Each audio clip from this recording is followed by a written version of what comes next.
Greetings. Today I am back with some more of my mixing tips for when you're working with music in a DAW like Logic or Ableton. So this is going to follow on from my video last week where I was talking about 5 tips or things that I think are commonly kind of overlooked or not understood with regards to music production and mixing in a DAW, but they can make a really big difference to how big or kind of professional your mix sounds. So yeah, here are my few kind of obvious when you already know about them things, but maybe aren't so obvious when you don't already know about them, that are easy to learn but can make a big difference, especially when you add all of these things up together along with my tips from the previous video. So let's have a look at it. Here's a good one. There's a really sneaky little thing to be aware of with panning. Okay, so basically, let's say if I want to pan this track around, right, send it to the left speaker or the right speaker and kind of move it around the stereo field. This pan control down here behaves differently depending on if your track is mono or stereo. Because I'm working with a stereo track, by default, if I turn that all the way left, what I have just done is not panning, okay? And Logic doesn't make this super clear. All that is doing with a stereo track is if I turn it all the way to the right, it just turns down the left channel in relation to it. And if I turn it left, then it's just turning down the right channel in relation to the left. So when this is a mono track, this pan knob suddenly behaves differently, and now that is actually truly panning it around the stereo field. If I want to pan a stereo sound, I have to right click on this pan pot and then change it to a stereo pan, right? And now that will actually enable me to move the sound both channels around the stereo field and not just turn one down in relation to the other, right? So why is that actually important? Where I see this the most often is with vocals, and particularly multi-tracked vocals. So just to demonstrate this, here's a bunch of my dry multi-track vocals without any effects on. So for each layer of vocals, there is a left track and a right track, and they're all set to mono. And I want to put a reverb on them to make them sound, you know, nicer. So I'm going to drag a stereo reverb onto that, and it's going to say to me that it's going to do a mono to stereo conversion, and I'm just going to ignore that, being a beginner. And then what folks will often do is duplicate that reverb effect across the rest of their vocals so that they all have that shared same reverb setting. But they fail to realise that they've just converted all of their mono tracks into stereo tracks and then turned down half of each of them, and overall that makes your entire vocal sound weaker and kind of less clear, and then you end up with a situation that looks a little bit like this on the meters. So if you've ever done this, this is quite important to know what's going on here. So if I remove all of those reverb inserts instead and I go back to my mono vocals, and if I instead send all of these to a single stereo reverb bus, you'll notice that all of a sudden the full power and the clarity and the loudness of my vocals come back, but I've also got way more control over the reverb itself and the balance of it in the mix and in relation to the vocals.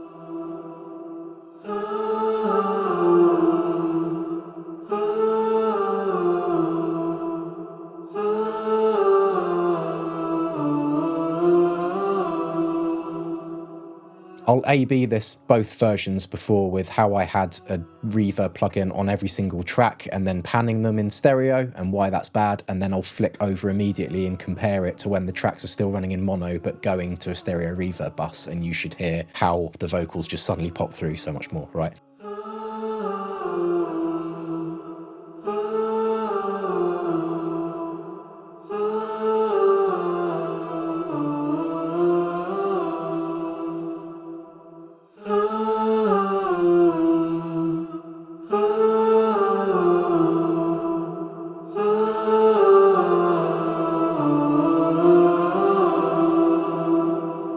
But yeah, hopefully this kind of immediately illustrates why it's important to be careful when you're panning as well. Well, at this point, I'm basically saying it's important to be careful when you do literally anything in a DAW, but it's kind of true.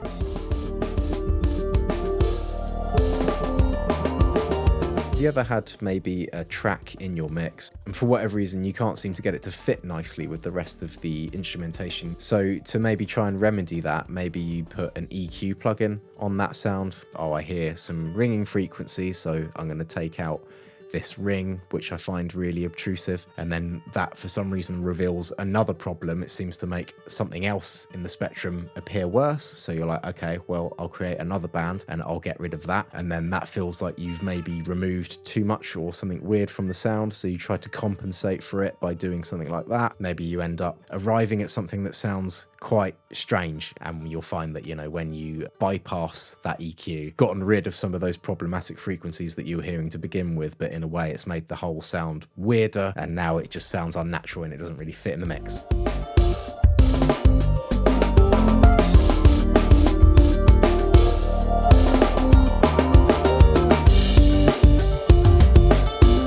This is a square peg round hole situation, and I would say basically if you're having to do things like this, or, you know, like doing some crazy EQ to it just to get it to sound normal in the context of your mix, the solution is to actually basically re-record or replace this part with another sound that just fits with the mix without having to do loads of processing or weird EQ like it to get it to fit, right? This can often present itself with things like acoustic guitar recordings, particularly like the mic. There's so many variables to the sound, you know, depending on how kind of close to the mic you record the guitar or how far away, you know, and the position and things like that can really affect these frequencies. And sometimes just re-recording the guitar part with a different mic positioning can just suddenly make it fit without having to do all that weird EQ business to it, right?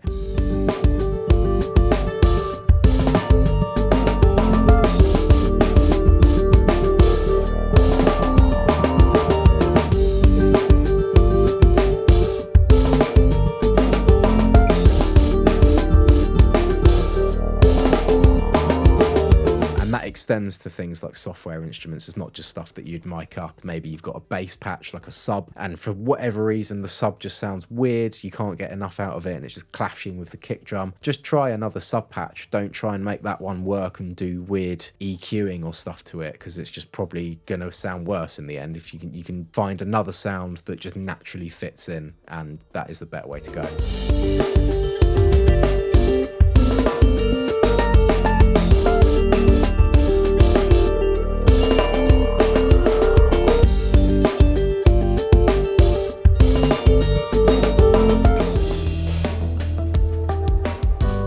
Common problem with mixing is this phenomenon of muddiness, having too much bass or low mid in the mix, which seems to kind of create problems with clarity and perceiving everything. What I see beginners often attempting to do to fix this kind of problem is to grab an EQ on the master out and then start trying to tame the low end, and kind of maybe like this region here, particularly between kind of 100 hertz up to 300 hertz, which is often the sort of culprit region of muddiness.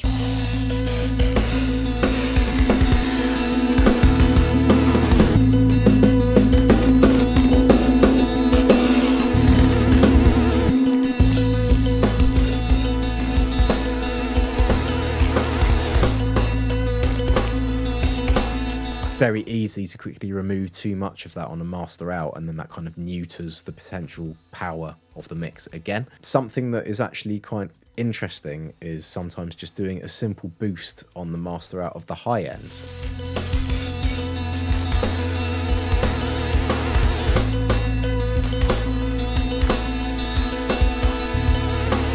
But yeah, essentially you kind of want to bring that up till the point where you start hearing more clarity out of the mix, but before it starts to introduce harshness in that top part of the spectrum, right? So something like that can actually reveal a lot sometimes, and it can reveal that it's not actually that your mix is muddy, it's just that it didn't have enough top end. It's such a simple thing, but I never thought to do this when I first started producing or making my own tracks. I had actually had my low end or my bass set at a good level where it probably should be, and it just seemed like it was muddy because there wasn't enough top end in the mix or top end detail.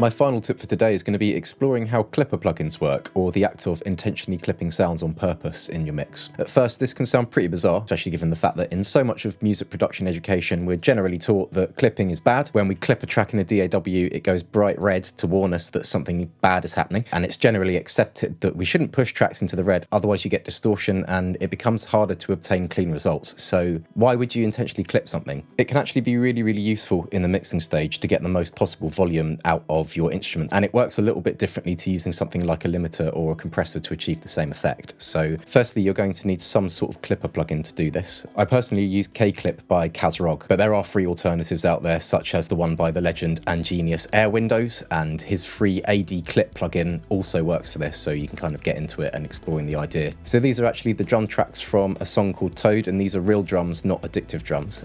So you can see that they're multi-mic'd here, and I have combined some of them with triggered hits from addictive drums, but basically I'm going to put K-Clip on everything, all of this as a group together to kind of show what's going on here, right? So, and this is actually my good pal Barney Sage on the drums for this track.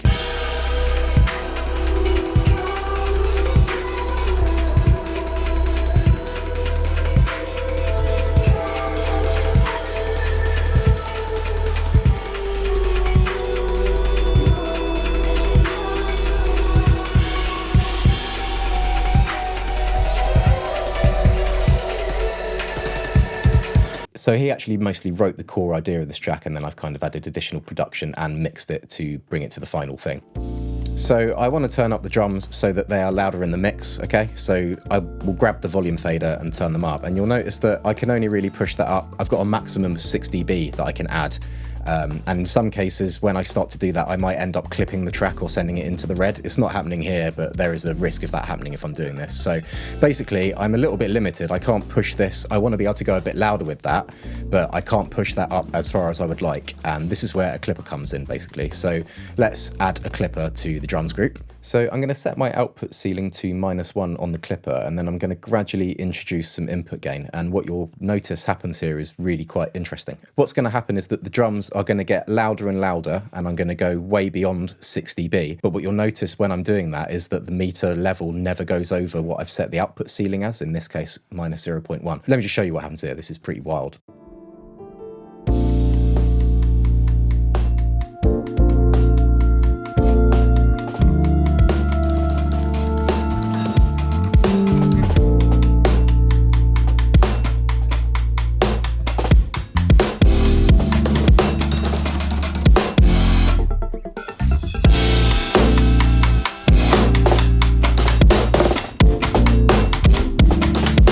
That's pretty ridiculous, but as you can see, I've just added about 19 dB of gain, and nothing has ever gone over 0.1 on the meter. So that's pretty damn useful, right? But there is a limit to how far you can go with that. The more that you drive this and the more that you start clipping that sound, the more that you will audibly start to hear distortion in it. And so I'd say the trick with that is you basically just want to raise up the input gain until the point where you start kind of seeing it on the meters or hearing distortion audibly, and then you know that's the point where you've gone too far, and then you can kind of back it off. In some cases, a little bit of input drive can kind of, if you overdo it a little bit, that can actually be quite pleasing on some drums, almost kind of like a bit of a saturation or a drive effect. But if you don't want that, then you can just kind of back off the input gain. And there's another really easy way to figure out if you've gone too far with a clipper or not. So there's this little button down here called the delta button. So to make this a little bit more apparent, if I have a clipper on the full mix, right, and I press the delta button on, you will hear that as I start to push this input knob, you start to hear more and more clicks, right? Essentially the way this works, or the way that I like to use this, is if I drive that up until the point where I essentially start hearing the music,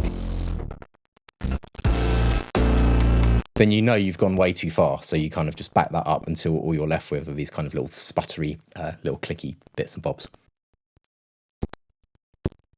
And that kind of just shaves off some stray peaks in the signal and helps you get a more kind of even, louder thing in the end, if loudness is your goal anyway. So if you're ever A/Bing your mix with somebody else's track and the overall level seems to be looking similar on the meters, but their drums or something in their mix is so much more perceivably louder, and you're having trouble getting things in your own track to similar kind of perceived levels, chances are that clippers are playing a role in that difference. So it's a pretty handy trick to have in the toolbox, I think.